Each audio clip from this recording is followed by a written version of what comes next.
Hey. So I'm back, more videos. Right. So I want to talk about what's been happening to me and what I've been doing and stuff. Because I've learned a lot from it, and I want you guys and girls to learn from it as well.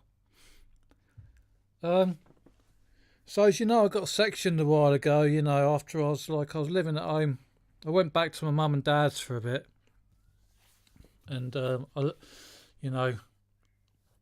sort of run out of money, and I wanted to see them and see what was going on and stuff, and see if I could learn something and what have you.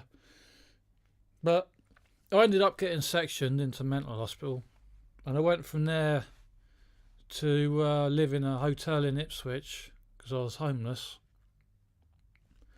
And I thought, okay, I'm going to sort of try and get a job again, see if I can. I knew I was going to get harassed, if I got a job.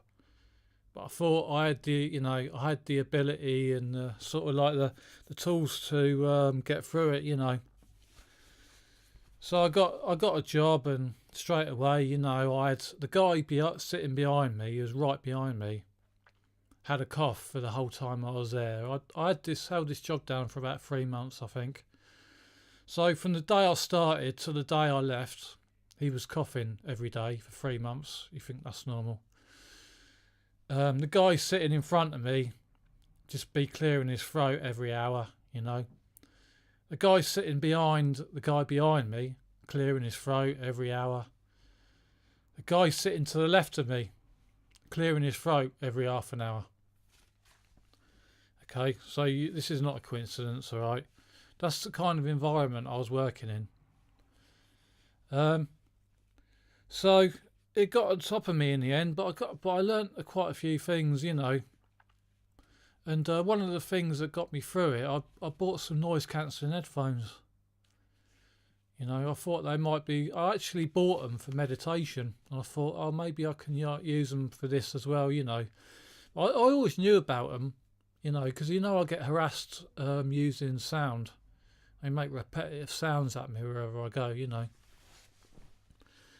But I never did buy them because I thought, is that what they want me to do? Am I going to get attacked or something when I start wearing ear defenders or something like that? And I didn't like the idea of not being able to hear what was going on in my surroundings.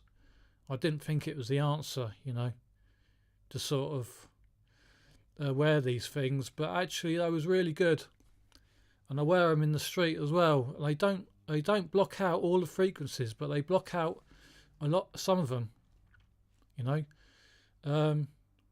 You'll still hear people, but you only hear the higher frequencies, And I think the lower frequencies are the ones that really affect me badly, So they worked really well. Another thing I've been doing is using sound as for healing. I don't know if you've heard of this sort of the new age sort of frequencies, the 417 hertz, the 936 hertz, and I started listening to 852 hertz.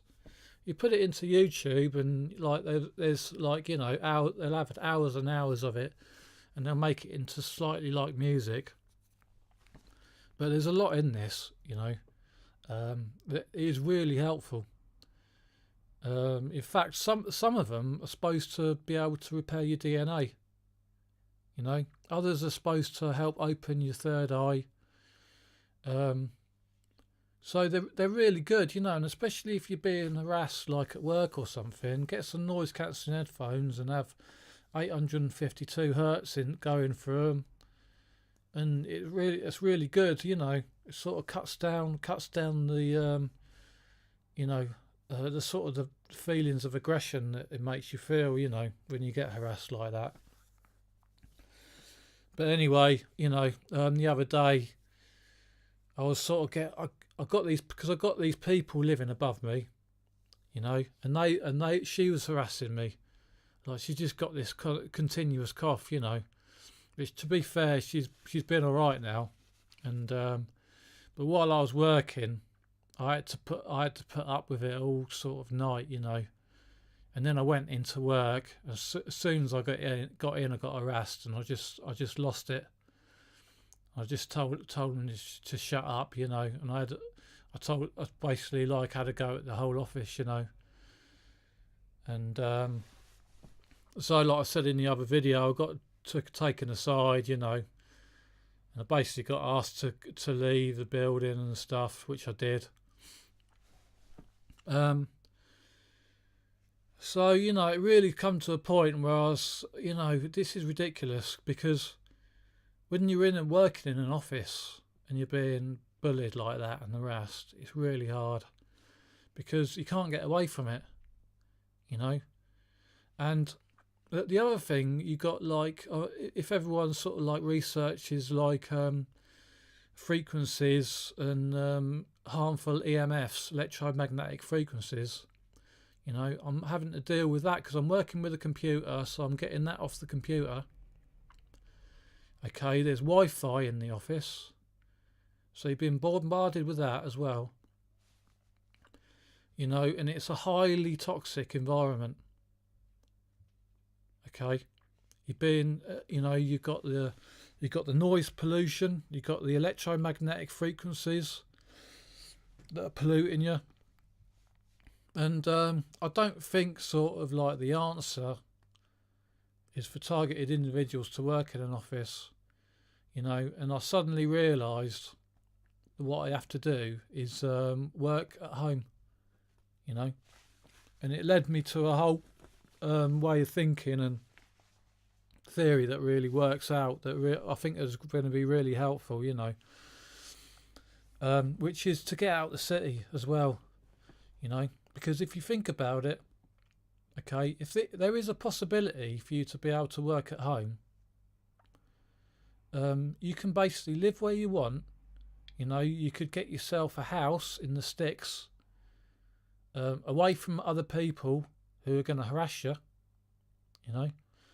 You don't need to have next door neighbours, you know. You can have like, you can have pets around you, you know, which is going to be healing. You can basically control your environment, but you'll still be working, you know. Your internet, you needn't have Wi-Fi, you can have it wired. Okay.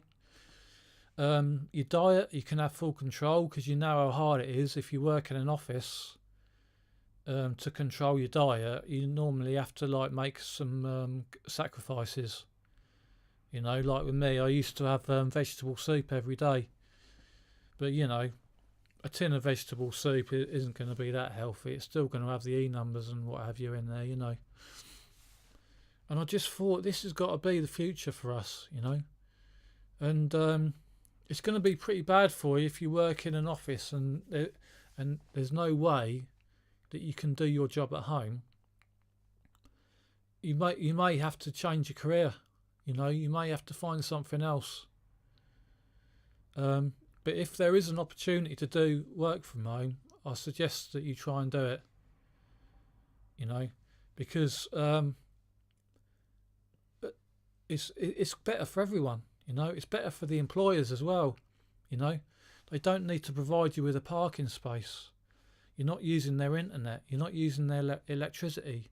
You're not using their equipment. You're not using their toilets, you know. There's just a massive list. You know, they don't have to provide anything for you.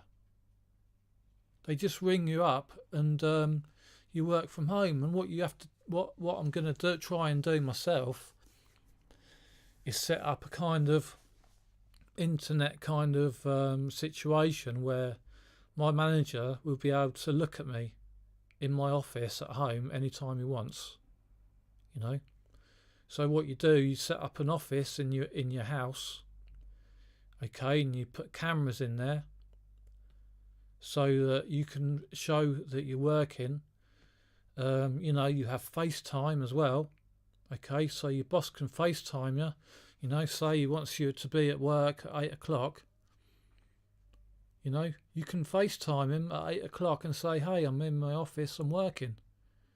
The camera's on, you can check me anytime. Okay, and that's what I'm going to try and do. And I think that's going to be a great solution. But obviously, you know that we're up against it, and like people might get in my way, people might try and stop me from doing it. Obviously, I'm taking a big risk talking about it, but I think as far as I'm concerned, I'm working for the collective, and if I know something, I'm going to tell people, and I know that I'm compromising my own position, but everyone else is going to know, about this idea and have that idea themselves, The other thing I had, I mean, if you do have to change your career, why not get a driving job? Because if you're driving, I think you're hard to harass. So they've got to follow you around. Like if they're using microwave weapons against you, it might even be that at work, if you've got a driving job, could be like the healthiest time. You're going to be able to have radio, you're going to be able to feed yourself frequencies, control your diet, what have you. So there is that possibility, and that's just the position we're in, because we're up against like people who are running this world, and I think, I know people have managed to take people to court over this gang stalking and that, but it's notoriously difficult, and you're more likely to waste all your money because, well, I'm not saying that actually, I mean, if that's your route, take it. But that's how I see it, is I don't know if fighting them in court is going to work. If you can do it, great, good luck to you, But you're fighting the elites and the Queen and stuff, and it's going to take resources, And I'll suggest if you do go down that route, make sure you have some kind of financial support. You need someone who's got money to help you through that, because it's going to cost you, I think. But anyway, okay. So the other, so this is a thing, is the city. I've been thinking about the city a lot, and I really think the city is kind of like, it's like cocaine. We love the city. I'm not saying people love cocaine, but what I'm saying is it's like a drug. Okay, we love the city. I do, and a lot of us have to be in the city to work. But the cities are really, really unhealthy. If you think about it, if you're getting harassed, you will get harassed in the city, no doubt. If I go in the city, I know that I'm going to get noise pollution. Okay, but it's not just that, it's other people's vibration. You're around all these people who are vibrating on the same frequency as the city, which is a low frequency. Okay, and you will not be able to help soaking up that frequency and get brought down by it. Not only that, but you've got the pollution from, exhaust pipes and things like that. Okay, you've got Wi-Fi around you everywhere. You go in Starbucks, there's Wi-Fi. You go in Sainsbury's, there's Wi-Fi. It's just everywhere, and it's unhealthy. It's not good for us. That's only going to get worse. Because you're going to have 5G. 5G is going to be in the cities first. You've got crime, horrendous crime. You look at what's happening in London; it's ridiculous. The acid attacks that have just gone through the roof, knife attacks. And I really think a lot of these attacks have got a lot to do with harassment and bullying as well. I think that there's some kind of link there. And it's never ending, really, when you think about the cities, how unhealthy they are. And I'm not saying that we should get rid of them, but I'm saying, especially if you're a targeted individual, don't live there, and don't go there too much. You know, as targeted individuals, we need to live in the countryside and be as healthy as we can and get away from the harassment as much as we can, and visit the cities as, you know, just occasionally when we really want to, you know, but accept that when you go there, you know, you're going to have to put up with this gangstalking. You're going to have to put up with Wi-Fi, you know, you know, the whole culture of the city, which is one of drinking, taking drugs, being around people, and it's very much like the hive mentality as well in the city. You know, it's like when you go on a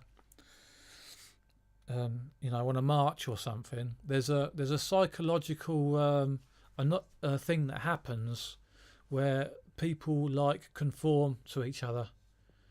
You know, it's like if people all run towards a police line. Most of those people in most of those people in that group who run towards the police in a march might not do that if it was up to them, but they get taken in by the crowd. And it's like I said, the vibration of the crowd, you will start to you know, vibrate at that same level. Okay, so you lose your individuality, and that is the danger of these marches as well. You know, I think we should go on them, but just have that in your mind, you know, and be aware of that.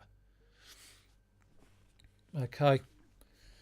So I want to talk about healing as well, you know, because I've been reading a lot about healing, the holistic way, you know, different way, you know, healing with light, healing with frequency and sound. I think this is the way forward, you know, and healing with diet. I'm reading a lot about, or listening, just found out about copper, and how in Egypt they used to use copper infused water, and they never used to get ill. You know, and all this pharmaceutical industry and the disease is created. You know, the disease is created deliberately to feed the pharmaceutical industry. You know, and literally we don't need any of it. You know, all we need is you know, to live healthy. Like there's loads of reports of people like healing cancer and things like that just from like changing their diet. You know, they change their diet and they start exercising and the cancer disappears. You know, and all this stuff is hidden from us because they want us to like spend thousands and thousands of dollars on their rubbish, you know, methods of curing diseases. You know, why is it they can put a robot on Mars and they can't cure cancer? You know, it don't make no sense. You know, they'll never cure cancer because they don't want to. You know, because they'll be like, have their calculators out. They see, well, if I cure cancer, I'm going to earn less money, so I'm not going to cure cancer. You know, and that's how it works. Okay. So I'm going to leave that there. But there's more coming. All right. Okay. So see you guys. Bye.